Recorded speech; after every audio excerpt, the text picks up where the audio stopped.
জিজ্ঞাসা, জ্ঞানগঞ্জ কোথায়? গৌতম কোলে কোথায়? ও, জ্ঞানগঞ্জ। জ্ঞানগঞ্জ কি?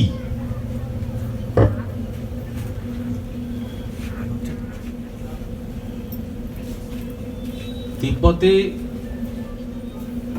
কৈলাস পর্বত আছে। সেই কৈলাসের অনেক মহিমা আছে। বিজ্ঞানীরা অবাক হয়ে যান দেখে যে কৈলাস পর্বতের যে চূড়ো, চারপাশে কোনো বড় বড় কিন্তু পাহাড়ের চূড়ো নেই। হঠাৎ মাঝখানে একটা বিশাল সে কৈলাস পর্বত, প্রায় একটা ট্রায়াঙ্গেলের মতন পর্বতটা, যেন একটা পিরামিড বা পিরামিডের মতন কিছু ওখানে যেন প্রতিস্থাপন করা হয়েছে। আশ্চর্য হয়ে যান বিজ্ঞানীর আজকাল দেখে যে কেন এটা সম্ভব, কি করে হলো যে কৈলাস, মানস সরোবর, কৈলাসের কয়েক কিলোমিটার আগে মানস সরোবর পর্যন্ত সবাই যেতে পারে, যাচ্ছেও, কিন্তু শাস্ত্রে পরিষ্কার বলা হয়েছে ওই কৈলাস পর্বত চড়ার চেষ্টা করো না, কৈলাস পর্বতের টপে যাওয়ার চেষ্টা করো না, মৃত্যু হবে। হয়েছে, আজ পর্যন্ত কেউ কৈলাসের চড়ে কৈলাসের টপে যেতে পারেনি। তার চেয়ে অনেক উঁচু মাউন্ট এভারেস্ট, অন্নপূর্ণা, কাঞ্চনজঙ্ঘা অনেক কাল আগে মানুষ করে ফেলেছে। কৈলাস এবং আরো কিছু কিছু পর্বত আছে যেগুলোতে কোনো দিন কোনো মানুষ চড়তে পারেনি, চড়তে গিয়ে তার পতন হয়েছে, তাকে খুঁজেই পাওয়া যায়। এখন বিজ্ঞানী এটাও বলছেন যে ওখানে আসলে কোনো পাহাড় ছিল না, ওটা কোনো অন্য কোনো উপায়, অন্য কোনো বুদ্ধি দিয়ে, অন্য কোনো ইন্টেলিজেন্স দিয়ে ওখানে ওটা এক ধরনের প্রতিস্থাপনই করা হয়েছে। এবং যে কৈলাসের কাছে কখনো পৌঁছানো যায়নি, এখন স্যাটেলাইট দিয়ে নানা রকম লেজার ফেজার ব্যবহার করে দেখা যাচ্ছে যে তোর ভেতরে কি আছে বলা মুশকিল, কিন্তু ওর গাত্রে অর্থাৎ তার গায়ে গায়ে বিরাট বিরাট স্থাপত্য এবং অনিন্দ সুন্দর বিরাট বিরাট স্থাপত্য রয়েছে। আর দেয়ালে দেয়ালে খুব সম্ভবত রাবণ এটা কাজ করেছিলেন বলে রাবণ ওখান থেকে কিছু একটা হরণ করার চেষ্টা করেছিলেন। তাই জন্য রাবণের সাথে শিবের যে গল্পটা অনেকেই হয়তো এখন আর খেয়াল করেন না, সেটা কিন্তু রাবণ ওই কৈলাসের মধ্যে ঢুকে, নিচে আন্ডারগ্রাউন্ডে ওই কৈলাসের মধ্যে ঢুকে কিছু একটা ওখান থেকে হরণ করার চেষ্টা করছিলেন। শিব দেখতে পেয়ে বা জানতে পেরে শিব পা দিয়ে এমন চাপলেন কৈলাসকে যে ওই পায়ের চাপে রাবণ আটকে গেল, অর্ধেকটা বডি বাইরে, অর্ধেকটা বডি ভেতরে আটকে গেল।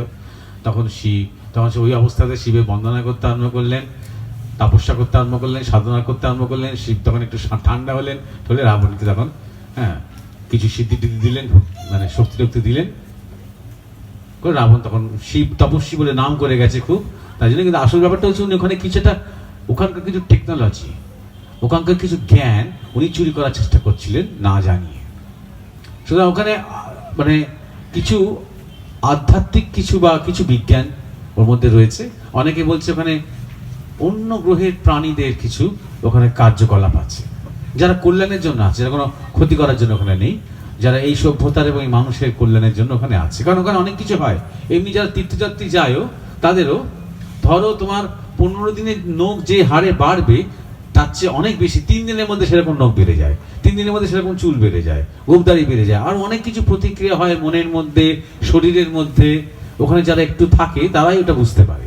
সুতরাং ওখানে ঠিক নর্মাল একটা পরিবেশ নয়, অতি লৌকিক, মানে যারা আধ্যাত্মিক মানুষ তাদের আরো বেশি তারা রেসপন্স পাবে। সুতরাং ওই যে বলা হয় ওটা শিবের স্থান, পার্বতীর স্থান, যথার্থই বলা হয়। ওখানে একটা কিছু মহিমা রয়েছে।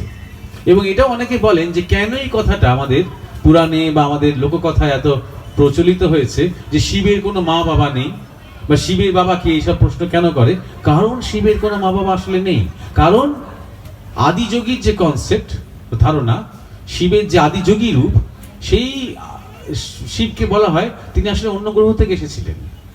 শিব বলে যিনি এসেছিলেন তিনি আসলে একটা অন্য ডাইমেনশন থেকে, অন্য অনেক উন্নত এক গ্রহ থেকে, শিবলোক থেকে বা ঋষিলোক থেকে তিনি এসেছিলেন।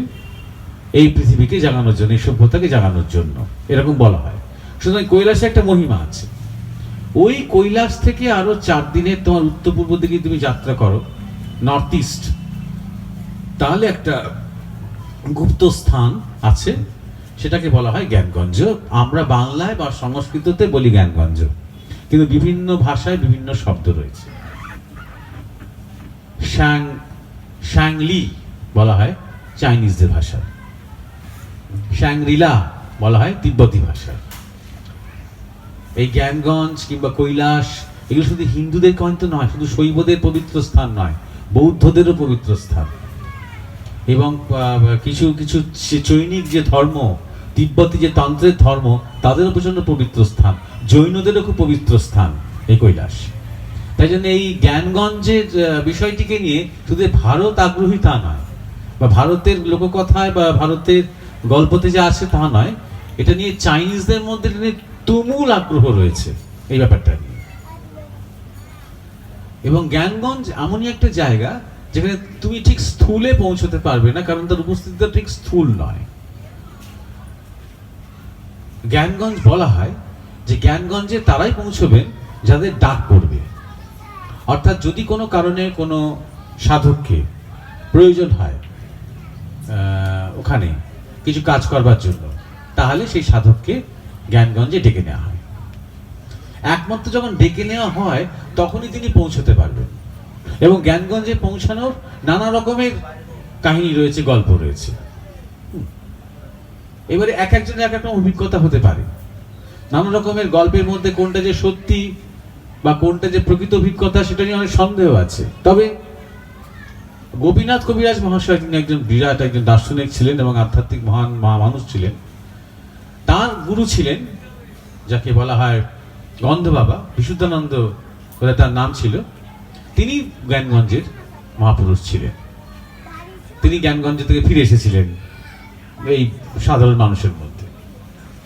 তিনি কিছু অলৌকিক কাণ্ড ঘটাতেন বলে তাকে গন্ধ বাবা বলা হতো। অর্থাৎ তিনি এরকম বসে আছেন, তোমাকে জিজ্ঞাসা করলেন, কিরে কোন ফুল ভালো লাগে তোর?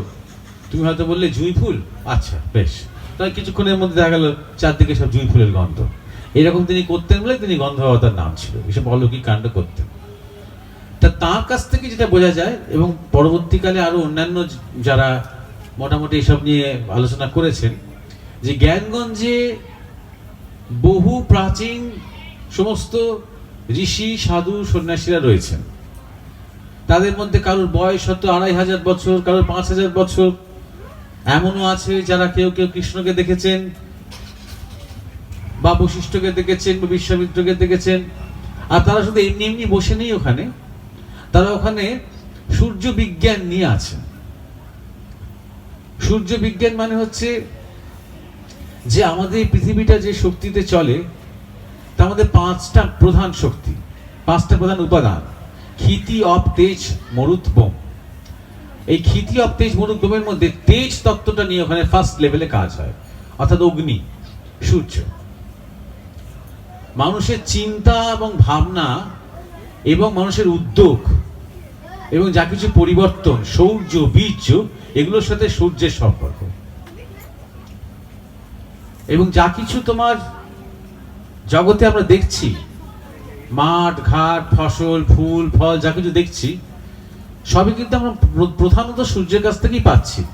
সূর্যের সাথে অন্যান্য কিছু কম্বিনেশন, যা কিছু। এই যে মাইক্রোফোনটা রয়েছে, এই মাইক্রোফোনটার মধ্যেও কিন্তু সূর্য বিজ্ঞান রয়েছে। এই মাইক্রোফোনটার মধ্যে ক্ষিতি, অপ, তেজ, মরুত, বোম 5টাই রয়েছে। 5টার বেশি কিন্তু কিছু নেই। এই সাউন্ড ও ইলেকট্রিসিটি সবকিছু, তড়িৎ শক্তি, এই 5এর অতিরিক্ত কিছু নেই, শুধু কম্বিনেশনটা আলাদা আলাদা।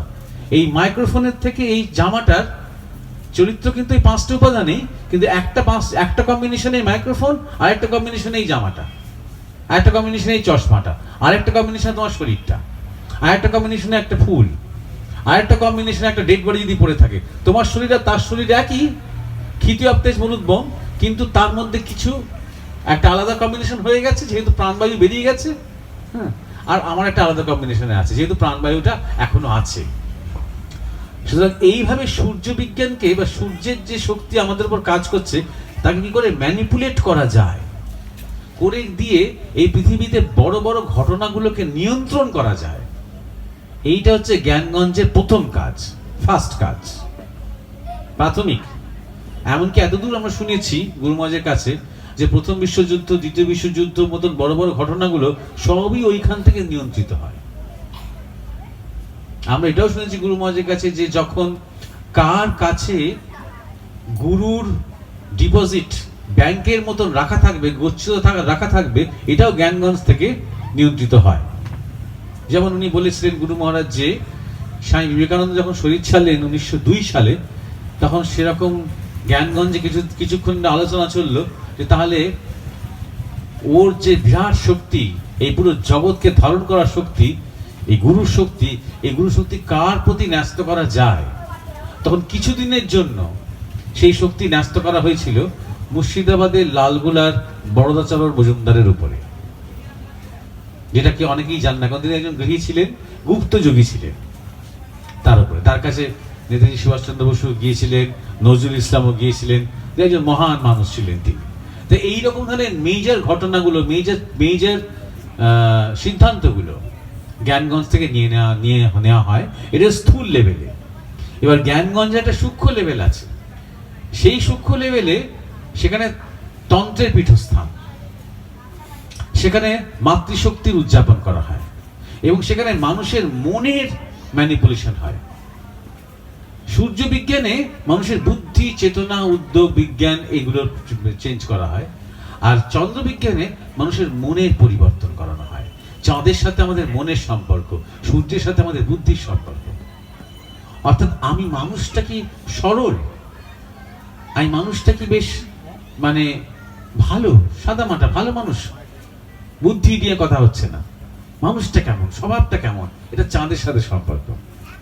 বুঝতে পারছো? কিন্তু আমার বুদ্ধি, কথা তুখোর, আমার মেমারি, আমি বললাম যে জানো 68 সালে সকাল 8টার সময় হয়েছিল, এটা সূর্য।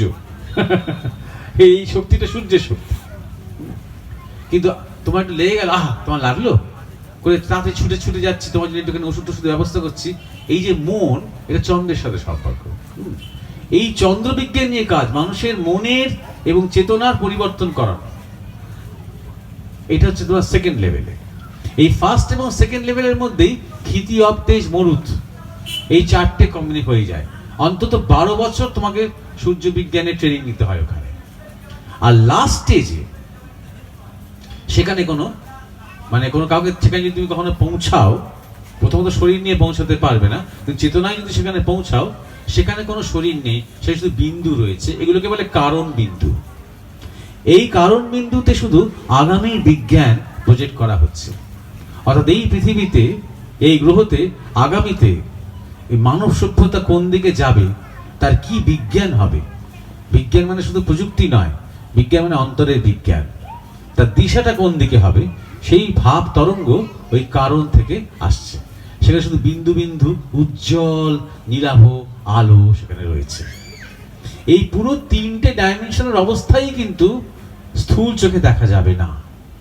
একমাত্র যদি জ্ঞানগঞ্জের সাধুরা বা জ্ঞানগঞ্জের ওই মহাত্মারা কৃপা করে, তাহলে তুমি স্থূল চোখে দেখতে পাবে, নাহলে তার স্থূল চোখে কোনো সম্ভাবনাই নেই। ওই প্রচন্ড তুষার দেশে ওই জ্ঞানগঞ্জে পৌঁছালে স্থূল যে ডাইমেনশনটা, সেটা চির বসন্তের দেশ, এবং গাছপালা, ফুল ফল, নদী নালা একদম চির বসন্ত, না গরম না ঠান্ডা। ওটাই সূর্য বিজ্ঞান ব্যবহার করে ওরকম ভাবে করে রাখা হয়েছে। ওখানে কোনো উনুন টুনুন, রান্না বান্না কোনো প্রশ্নই নেই, সবকিছু সূর্য বিজ্ঞানের মাধ্যমে অনেক প্রকট করা হয়। তো বলা হয় এই জ্ঞানগঞ্জ হচ্ছে এই পুরো জগৎ, এই পুরো সভ্যতার কন্ট্রোলিং ফ্যাক্টর। পুরো এই জগৎকে ধরে রেখেছে ওই জ্ঞানগঞ্জের রহস্য। এবং জ্ঞানগঞ্জ শুধুমাত্র যে তোমার এই কৈলাসের উত্তর পূর্ব 4 দিনের পথে ওইখানেই আছে তা নয়, জ্ঞানগঞ্জের অনেকগুলো ব্রাঞ্চও আছে। এবং সেই ব্রাঞ্চগুলো হয়তো কোনোটা নদীর মধ্যে রয়েছে, নদীর তলায় রয়েছে। যেমন ধরো অলকানন্দ নদীর তলায় গুহা করে করে সেখানে জ্ঞানগঞ্জ রয়েছে, বারাণসীতে রয়েছে, সবই গুপ্তভাবে রয়েছে, কোনটাই প্রকাশ্য নয়। এগুলো সব ব্রাঞ্চ। ভারতবর্ষ কেন, উপমহাদেশ জুড়ে, এমনকি বিদেশেও, এমনকি আরব দেশেও জ্ঞানগঞ্জের ব্রাঞ্চ রয়েছে। অর্থাৎ কিছু যোগীরা যারা ভীষণ পাওয়ারফুল, যারা জন্মান্তর ধরে একইভাবে একই অবস্থায় রয়েছেন আর অনেক কাল থাকবে, তারা এই পুরো বিশ্বর, এই পুরো পৃথিবীর ভবিতব্যকে হাতে ধরে রেখেছে আমাদের কল্যাণের জন্য। এই কনসেপ্টটাকে জ্ঞানগঞ্জ বলা হয় বা শ্যাংগ্রিলা বলা হয়।